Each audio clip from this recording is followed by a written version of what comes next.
Hello, everybody. Welcome to the Buckeye Weekly Podcast. I am Tony Gerdeman, here as always with Tom Orr. Tom, how's it going? Well, Tony, we are back home safe and sound after another successful Ohio State bowl trip. The disappointing part of being home, of course, we are no longer being waited on hand and foot by the wonderful bowl staff at our bowl locations.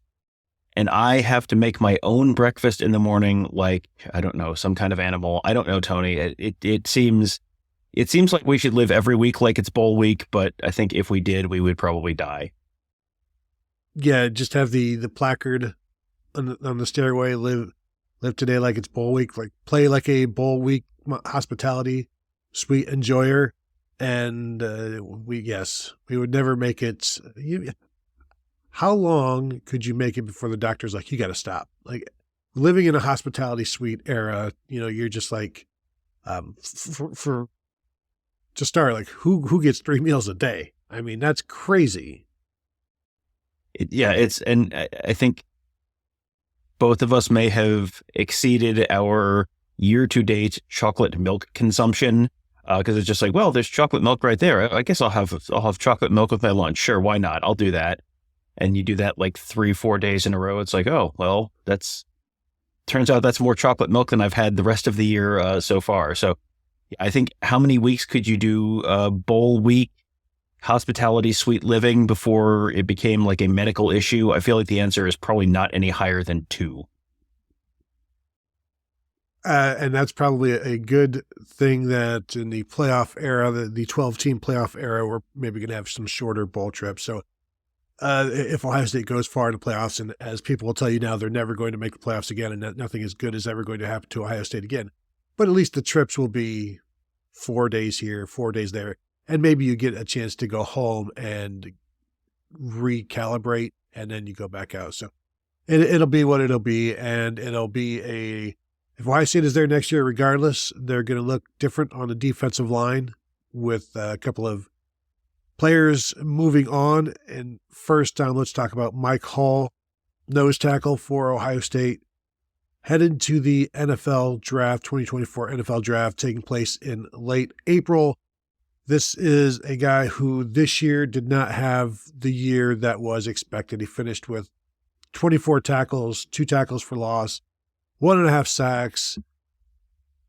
That's not what we had anticipated coming into the season. I know we based so much of our expectations off what he did at the start of last season, Youngstown State and or Notre Dame and Akron, perhaps early last year.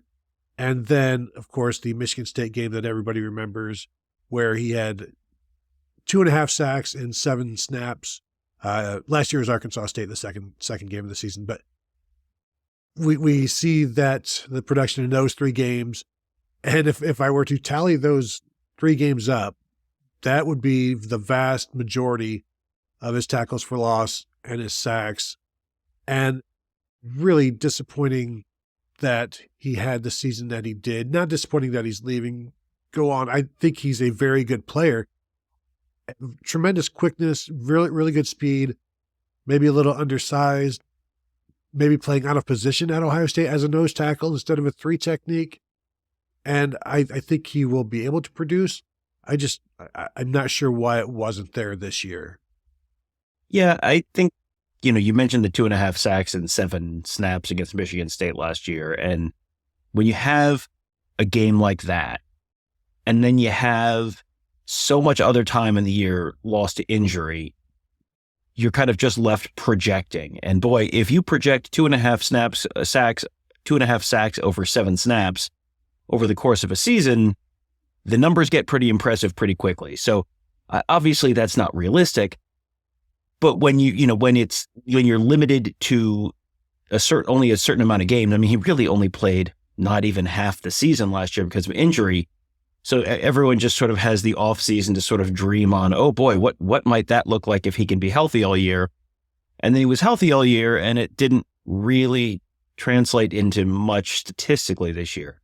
I do agree. I mean, he's 280, 285. That's pretty small for a nose. He might have been, that might have been a little bit of playing out of position.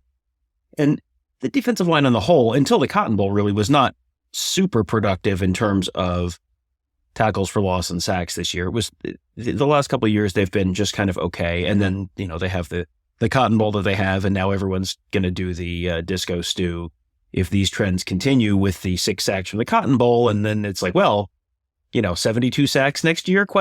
And make the YouTuber face on their graphics and it'll be great. Anyway, so yeah, it didn't ever quite translate this year for whatever reason. And it wasn't that he had a bad year. He just didn't have an amazing year. And I think people are probably going to look at this and go, well, statistically, or, is that the platform you want to go in off of? I mean, everyone's in a different situation. And that's, I think, something that people need to understand. And he's someone who we had heard back in December, the most likely guy to leave was Mike Hall. And I think you would look at the stats and kind of go, why would you leave now off of that year? But, you've got other factors other than just the on-field stuff that go into some of these decisions sometimes. So, I think he's going to be I think he'll be a solid pro.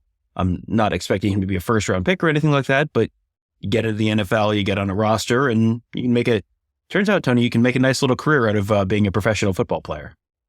Yeah, you sure can. And maybe he becomes a Draymond Jones where you play well enough and that second contract is a big one. And right now, looking at CBSSports.com's draft rankings, they have him as the number 3 defensive tackle in their rankings. I don't know how updated these are, but relatively updated.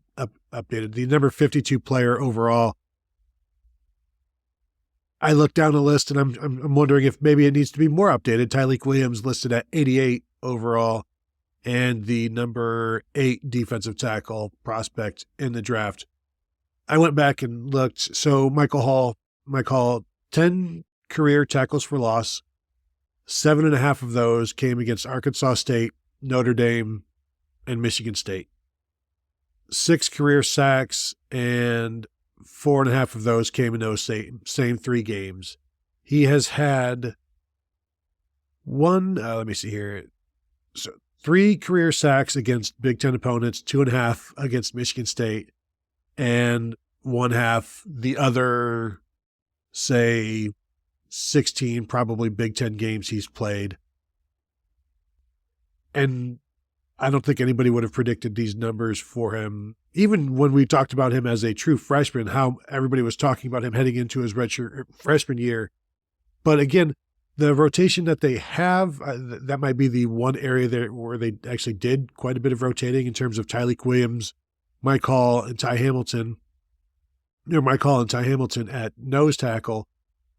If you look, Ty Hamilton had 38 tackles this year compared to Mike Hall's 24. Hamilton had 4.5 tackles for loss to Mike Hall's 2, and 2 sacks to Mike Hall's 1.5. And over the past 2 years, Hamilton has 53 tackles, Mike Hall has 43.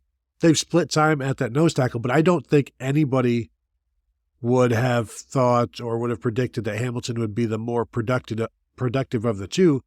But we saw that Larry Johnson played Hamilton a lot, and maybe that's one of the reasons that Mike Hall is now headed to the NFL as well.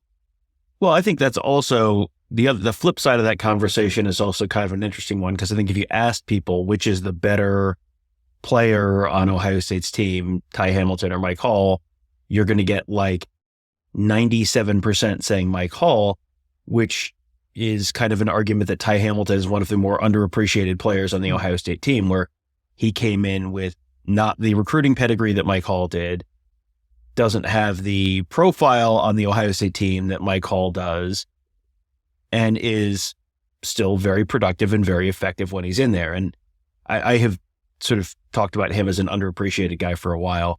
So this is probably not a new thing for listeners of this podcast, but it might be as much you should be paying more attention to Ty Hamilton as, boy, Mike Hall was really, not as good as you think. I don't think that's necessarily the takeaway. I think it's more, boy, Ty Hamilton might be a little bit underappreciated in his own time.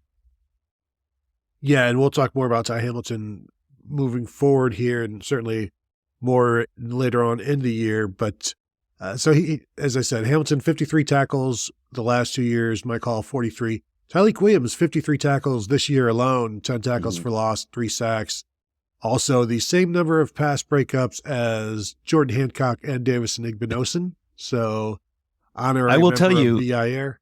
Yeah, I will tell you, as someone who shoots a lot of photos from behind the opposing offense, I have a shocking number of photos of Tyleik Williams way up in the air with one hand way, way, way up in the air in the passing lane. Like he is, that's something you hear Larry Johnson coaching a lot is get your hand, get to the quarterback. And if you can't get to the quarterback, get your arms up in the passing lanes. Tyleik Williams is fantastic at doing that. He's I think disruptive in ways that don't necessarily always show up in the places you traditionally think of as defensive tackle kind of stats. He does a lot of that little stuff pretty well.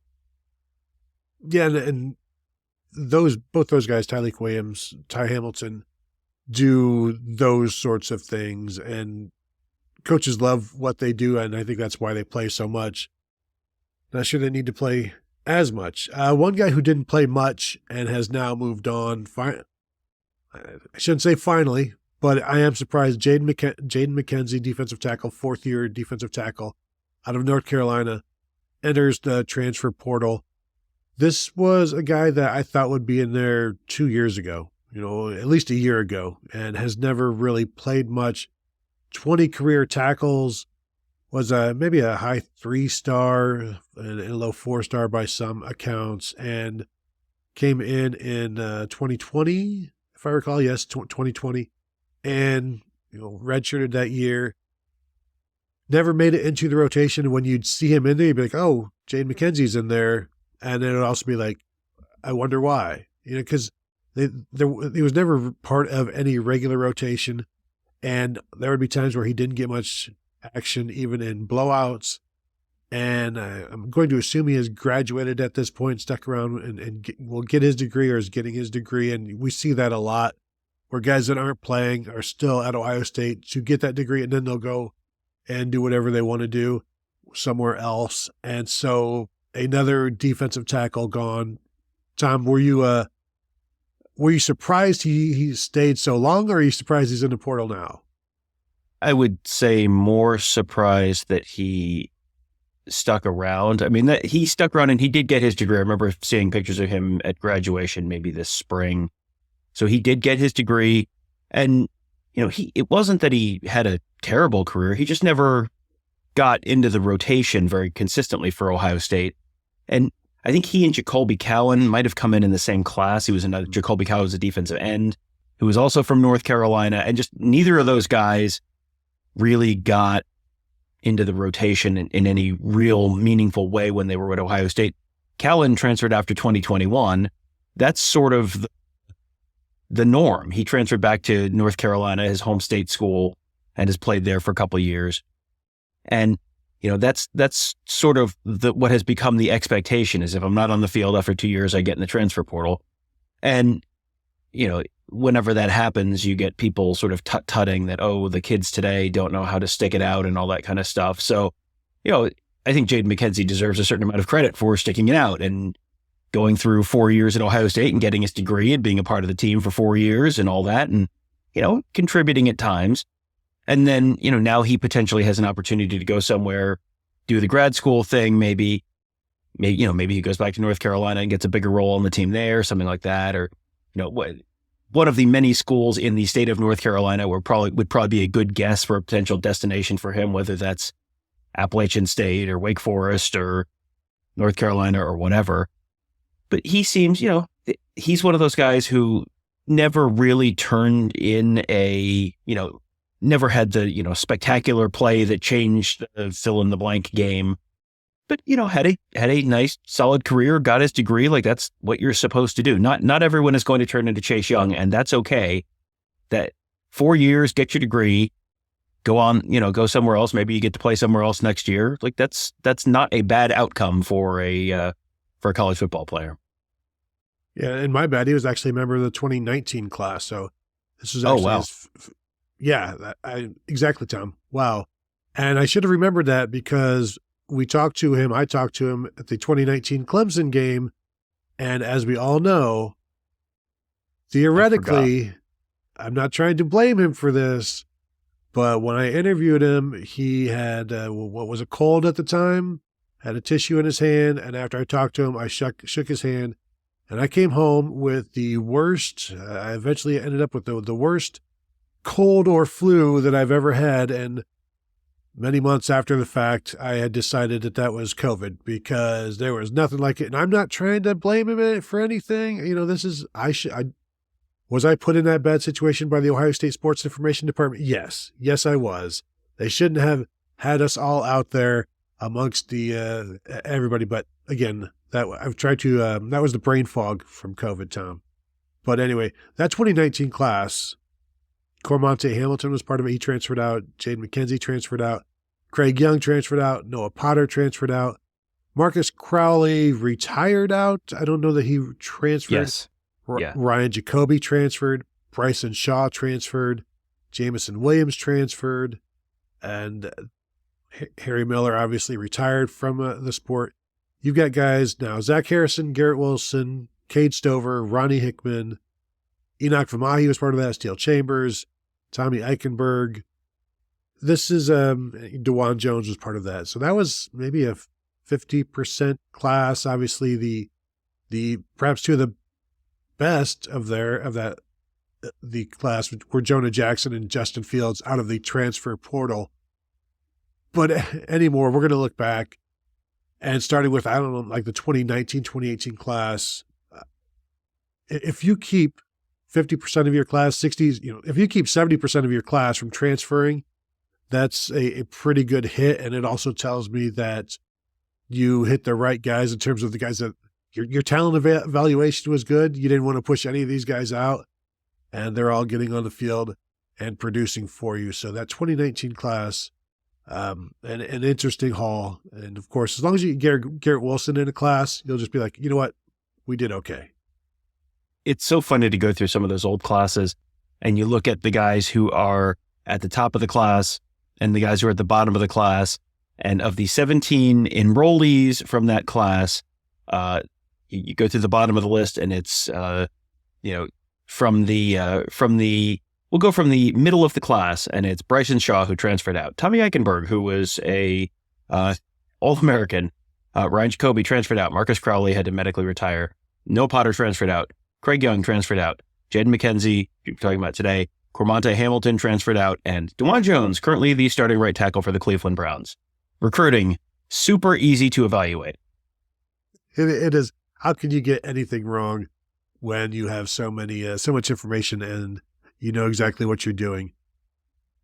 So I think let's talk about the surprise to me transfer of punter Jesse Mirco, which when that broke on Saturday, I was not expecting that. Jesse Mirco he didn't have the year this year that he had in the past, I don't think, and he had a tremendous Cotton Bowl. Credit him. If Ohio State had won that game, he would deserve some of the MVP honors. And if Ohio State had won that game, we would have been talking to him in postgame. Although I think he was out there in postgame anyway, in the postgame interviews for about 10 minutes anyway, because of his performance. 8 punts, 386 yards in punt yardage, both career highs. The 8 punts were one more than the Northwestern game last year, which gives you an idea of how bad the weather was in the Cotton Bowl. This is a surprise. How surprised were you, or were you not surprised by this? I was very surprised by that. And, he's been there. He's had 3 good years. He's, by all accounts, liked on the team. It's, there's nothing. He didn't seem like someone who was in danger of losing his job next year. But you wonder about the future of the special teams room, because all of those specialists are kind of together and they're all working with Parker Fleming. And obviously, Ryan Day talked after the Cotton Bowl about the fact that, they're going to be evaluating everything on the staff. And I am expecting at least some staff changes among those 10 countable coaches. It was not an outstanding year for the special teams unit. Let's just put it politely and say that. It was not an outstanding year for the special teams unit last year. I am not really probably expecting Parker Fleming to be back for the 2024 season. And, those specialists, he may not be beloved by all of the people in, on Twitter and on Ohio State message boards. But if he's your position coach, you're spending a lot of time with him. You may have a pretty tight bond with him, and you may feel like, I don't want to play for, if you don't think he's good enough, maybe I don't want to be here. That's purely speculation. I don't know that Parker Fleming's going to be, let go. I don't know that even if he is, if that plays any kind of a factor in here. But, that was certainly the first thing that I thought of, because it seems like I don't have any great other possible explanation for it, because, I don't think he was they're not bringing in a punter in this class. I don't think they're in any danger. He was in any danger of losing his job or anything. So I thought it was a little surprised to see him hit that portal. Yeah, I think the year he had, I was wondering whether it was just Parker Fleming or whomever asking him to do too much cute stuff with the Australian punting that they do, because he did not have the same kind of year that he did in the past. And then when you see him Ohio State was backed up so much in the Cotton Bowl, the instructions were just kick the heck out of the ball. And he would, and he had a bunch over 50 yards and got some good hang time.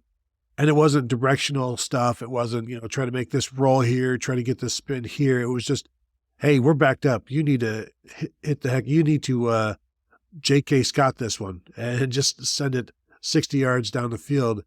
And he did. And I will also say Tom leaves Ohio State with a 12-yard per carry average, arguably one of the best in school history. It's too bad he had the 2-yarder this past season, or else he would have left perhaps with an all-time 22-yard per carry average, which would have put him in the OSU record books.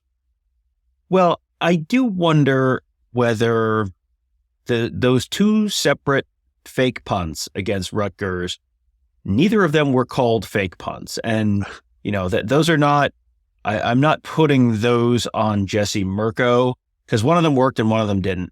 One of them worked and led to a screaming match on the sideline between the two head coaches indirectly. And the other one didn't, and led to one of the many times that miscommunication has been mentioned during post-game interviews as the cause of the issue. I'm not putting those on Jesse Mirco, because it feels like there's another party who is maybe more common to these things than Jesse Mirco to the various miscommunications. But maybe there's some issue there. Maybe there was some, I'm sure the vibes in that room were not great this year based on some of the mistakes that were made and all that kind of stuff. So maybe it's, maybe this is just sort of a get a fresh start thing. Cause you had those two fake punts. You had the fake punt that was supposed to be that didn't get executed during the Michigan game last year. You had the fake punt where they had 12 guys on the field and Georgia called timeout during the Peach Bowl last year. It's just a bunch of that stuff. And you may just be ready to start somewhere fresh and not have that history brought up by people like us every time the special teams does something wrong. Yeah.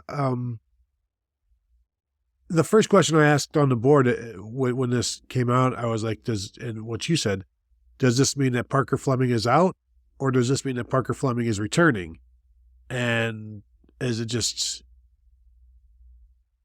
the want to go and change scenery? And it may be wanting to change, obviously it's wanting to change scenery, but it may be regardless of who is coaching. And so the amazing thing, Tom, is Missouri's punter also hit the portal on Saturday, which I don't know. I don't know what happened in the Cotton Bowl, but clearly neither guy was happy. And maybe it's just instead of exchanging jerseys after the game, Ohio State and Missouri should just exchange punters. And then, hey, is this like stealing a mascot from like Army Navy type of thing? We've got your goat. What are you going to do? But it was interesting. And maybe Jesse Mirco was like, hey, I didn't come to Ohio State to punt 8 times a game. All right. That's not for me. And that maybe that's for other Australians like Tory Taylor at Iowa, but I'm not going to do that.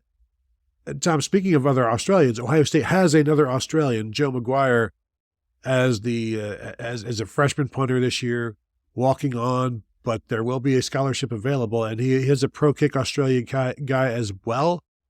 So we'll see there, although they'll certainly be looking for the best punter they can find, and whether that's Joe McGuire or whether it's somebody else.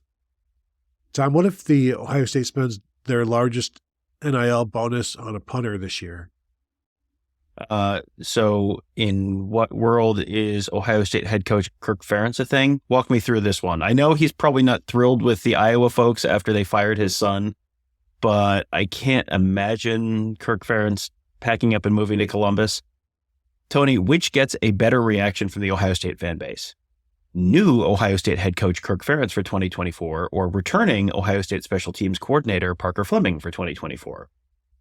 Follow up. How big is the blast radius off of the message boards from either of those? How about Kirk Ferentz, offensive line coach, Ohio State? I think people would be okay with that one.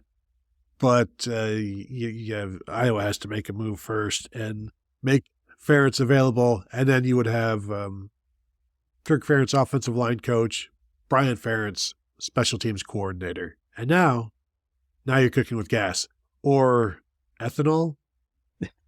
Listen, maybe Ohio State special teams can get to 25.5 points per game. I don't know. The Iowa offense couldn't do it. But, if the special teams can score exactly one touchdown a game and kick a bunch of field goals, I mean, Brian Ferentz is established. He can do those things. So maybe that's a good idea. Ohio State special teams next year needs to score outside of the field goals at least one touchdown a year. I think a good number expectations is 2 or 3 a year in terms of that's what your mentality is and that's what you want to do. And I think we talked about this after the game, but the mentality on special teams needs to change, needs to become more aggressive. And it's not just a checkpoint of some sort like that, because you've got, if you're, and I don't think they're going to keep a sole special teams coordinator after this season. I think the evidence is there that it hasn't worked and it hasn't made your special teams a strength. And if you're going to use that kind of resource on a position coach, then it needs to be a strength. It needs to be as useful as the defensive line, as the secondary, as the receivers, as all of these other coaches that have a group all under them. They need to be producing that same way. And it's not just return game, and it's more than that. But there are so many things that aren't happening with the special teams and the mistakes that are happening there as well that I don't think it'll go well for Ryan Day if he maintains status quo in that regard. And I'm not expecting it, but also I guess I can't be shocked if nothing happens, because nothing happened last year. Well, I'm just going to give you this piece of information that was brought to my attention on December 5th. Do you know which school at the FCS level blocked almost twice as many kicks as the next highest team at that level? The number 2 teams in FCS in terms of blocking kicks this year were East Tennessee, North Carolina Central, and Yale at 6 each. You know which team blocked 11 kicks this year in the FCS level? Was it the team that won a national championship? No, it was the University of New Hampshire. Do you know who went to the University of New Hampshire, Tony? I know Ryan Day went there. Yes, I mean, the answer is a lot of people, but specifically in this case, Ryan Day. Garrett McLaughlin. I'm going to guess you might be able to get Garrett McLaughlin to pick up the phone and come to Ohio State for even not a top 10, 10 countable assistance job. I don't know. I have not gone through the University of New Hampshire public records request to find out what he makes, but I bet you could beat it if you were Ohio State. Yeah, and we see there's around the country that special teams coordinator is sometimes it's also the tight ends coach, or it's also the running backs coach. It was Kerry Combs while he was the guy in the secondary coaching corners as well. And sometimes it's just one of the off-field guys, and it gets done. But something needs to change, because you can't just expect things to get better when nothing is being done to alter things. Although I also think a more aggressive approach from Ryan Day in terms of setting expectations and saying, I want this kind of thing. Like when he talks about defense and the defense that he wants, or the offense that he wants, the passing game that he wants, he's also dictating the special teams that he wants. And so what we're seeing there is also his design. And he needs somebody, I guess, to come in and try to shape him in terms of, well, let's do this. I'm telling you why this would be a good idea, like he has had with his, like with Kevin Wilson and with Jim Knowles and Jeff Hafley, in terms of, let's do this. I'll convince you that this is the right way. And I don't think the interior hires are able to do that because every assistant coach is coaching at the leisure of the head coach, but especially the guys that are hired internally, and they know exactly what the head coach wants, and so that they try to provide that rather than maybe necessarily adding their own thing to it, which Friday talks about. I want to hire guys and I want them to add their own things to it. But when you're hiring guys that come from your tree, it's hard for that tree to branch out, basically. Do you have anything else on special teams? Because I do want to go back to the defensive tackles in terms of what we might see next year. Let's do that. Because we don't know at the time of this recording what Tyleik Williams is doing, because he did tweet on Saturday something to the effect of decisions, which is everybody's most cryptic tweet that you can put out there. But if you've got Tyleik Williams coming back, which it sounds like he was saying when I asked him about it 3 weeks ago at this point, he said it certainly would impact him if other guys are coming back. And right now it's starting to look like other guys are coming back, my call notwithstanding. But if you get him back, you get Ty Hamilton back, those are your two starters. Hamilton at nose tackle, Tyleik Williams at 3 tech. And then they'd have 6 other guys. They want 8 defensive tackles. Now they would be down to 8. You've got Hero Kanu, Tywone Malone, Cade McDonald, Jason Moore, Will Smith, Eric Mensah. To this point, we have seen nothing from Jason Moore because of injury, and then just not getting onto the field because he's a true freshman. Will Smith has been injured all season. Eric Mensah, a true freshman. We'll know more about him next year. Caden McDonald played in 6 or 7 games this year, started to play here and there, played some offense in the Cotton Bowl. Tywone Malone got into the Cotton Bowl as well. Hero Kanu has some flashes this year. These 8, I would like to see more of Hero Kanu and Caden McDonald, but they may be playing the same position. They're going to have to figure out what they want to do in terms of those 2 guys. Tywone Malone, more of a 3 tech. Jason Moore he certainly looks the part, but we haven't been able to see that yet. So there's some interesting talent. I think next year, if you can keep Tyleik Williams and Ty Hamilton, you're feeling pretty good. But you need to get these other guys involved as well, because they will be taking over when those 2 guys are gone. You don't want them to be inexperienced. You also don't want to fade in the fourth quarter like they have the last 2 games because of a lack of rotation. Well, I think this goes back to something we talked about during the post-game show, which is you've got to rotate your guys more. You've got to get more guys, more experience. We talked about it in terms of the quarterback position, where you're keeping your starter in too long, and when you're bringing in your backups, you're handing the ball off and you're not letting the guy do the actual job that he needs to do ultimately. And that's big for 2 reasons. One is you need to start building experience. That's sort of the obvious one. You need to start getting game reps. You need to start having tape to teach off, all that kind of stuff. Number 2 is you got to see how the guy performs when the lights are on. You got to see, is this guy a practice guy or a game guy? Is this, do we really have what we think we have here? Do we have more than that? Do we have less than that? You got to figure that out. You got to figure that out at all your positions. You got to know about your interior defensive line. I know that interior defensive line is not a place where you're expecting true freshmen to come in. That's a spot where you typically need a year or 2 in the strength program to really get ready to hold up against Big Ten opposition. But you got to see what you have. And I think there's a big, big gap in terms of my expectations for the interior of the defensive line if they get Tyleik Williams and Ty Hamilton back versus if they don't. If you do get those 2 guys back, that's huge. You've got a very, very good baseline for what the interior of your defensive line is, a couple of good, solid veterans there. And then you got to start playing the younger guys more. You've got to start getting those guys 10, 15 reps, even in close games. And then especially you've got to get those guys reps in, like they've got to get the whole second half against some of the lesser teams on your schedule next year, because you got to find out what you have. And this year, Will Smith was injured and missed a huge chunk of the season. Jason Moore was injured and missed a huge chunk of the season. So those guys, I get it. I get why they didn't play. Caden McDonald played a decent amount. Hero Kanu played a decent amount.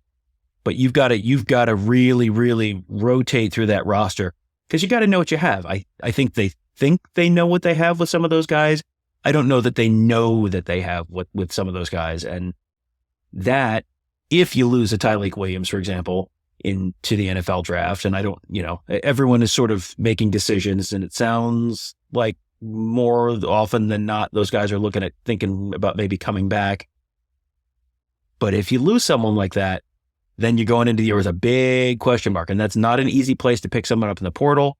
And it's a spot where if you don't have a big time player there, that is one of the things that separates the teams that are going to go to, win a couple games in the college football playoff next year from the teams that might just go to the college football playoff next year.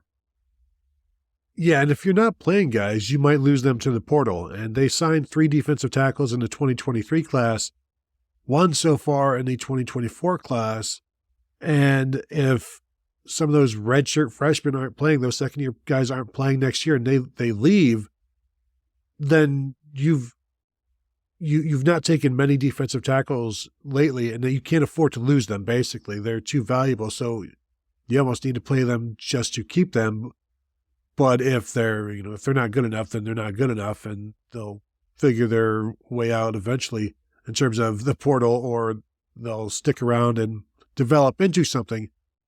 But if they're just sitting on the bench, you're not going to develop at Ohio State necessarily, and they may be hearing that, especially now in the NIL era, when you look at the quarterbacks, and if I'm not playing, I'm losing money. Defensive tackle's obviously different, but still you want to be out there. If you're not, then your opportunities to play are being lessened, and your future is, people are in your ear about your future and things like that. But just the sheer numbers that they have not brought in, you can't afford to lose anybody. And so it's going to be interesting to watch what they do next year. Tywan Malone, Larry Johnson said last year, he's more of a depth guy moving forward. And moving forward has to be next year. And we'll see if he can do that. Played here and there. But even this year when he was out there, after the first start of the season, when we saw, okay, he's not going to play. And then towards the middle of the season and later in the season, if he was in there, you'd be like, oh, there's 95. Okay, that's a surprise. He can't be a surprise next year. Like, he's going to have to be involved, and has to be good enough to be involved. Or one of the redshirt freshmen are going to have to push past him as a 3-tech. And I'm still wondering how maybe Hero Canoe moves to 3-tech, because Caden McDonald is your prototype nose, but this isn't necessarily maybe Tom, maybe there'll be some 3-4 next year where you could see some Caden McDonald in there, but Larry Johnson moves tackles back and forth regardless. Like we said, Mike Hall was a nose tackle. Tyleik Williams was the 40, 50-pound heavier guy playing 3-tech. So who knows where all of these guys are going to line up. But I think it's a promising group of guys. Yeah, there's plenty of talent there. And then it's just a matter of, are they healthy? How much they develop? How quickly can they get on the field? And how quickly they contribute? And then how much can they continue to develop from that point? Because you can have the promising, you look at Mike Hall. Mike Hall, we started the show with, start of the year. He started his career and it was like very exciting. Everyone's very excited about him. Boy, what could he be, a couple of years from now? And got to a certain point, it just didn't quite turn into statistically the player you thought he might be. Still a very solid, impactful player and going to have a decent, a solid future in the NFL. But you've got to have the whole process from recruiting to development to strength and all that kind of stuff, and game experience and game reps and all that. And there's a lot that goes into developing an interior defensive lineman. And it's a spot where they missed on Justin Scott this cycle, for example, if the 5-star defensive tackle. You bring him in, boy, it feels like that. It's still a question mark, but at least you're starting with someone who's a little higher ranked. There's just a lot of things that go into that development there. And that means there's a lot of uncertainty, and it means there's a lot of possible failure points, and can the guy stay healthy? All of that kind of stuff. So it seems like, especially if they get Tyleik Williams and Ty Hamilton back, this could be a really good position group, because you don't need to hit on 100% of the 8 guys there. But if you have 4 guys on the interior of the defensive line who are ready to play at a, high Big Ten level at the least, that's a pretty good interior of a defensive line. And then next year we'll just see, if they get those 2 guys back, if you're like, okay, you've got 2, and then can you find 2 more from the other 6? If you can, then you can have a real good year there. Yeah, and defensive line, a little bit like offensive line, especially on the interior, you can't expect to hit on 100%. So, you do your best, but you're not going to hit on all of those. So that will do it for this episode. I invite you all now to please like this video, which I should have done earlier, but I didn't because Tom didn't say anything, and so let's all blame him. Also, you can find us at BuckeyeHuddle.com, where you can become a member, join up, check us out on the message board, all kinds of stuff obviously going to be going on this off season. It is, it's not going to be quiet, so we'll be there talking about it, reporting on it, speculating, and telling you what we're hearing there as well. So thank you all for tuning in, and we'll talk to you guys later.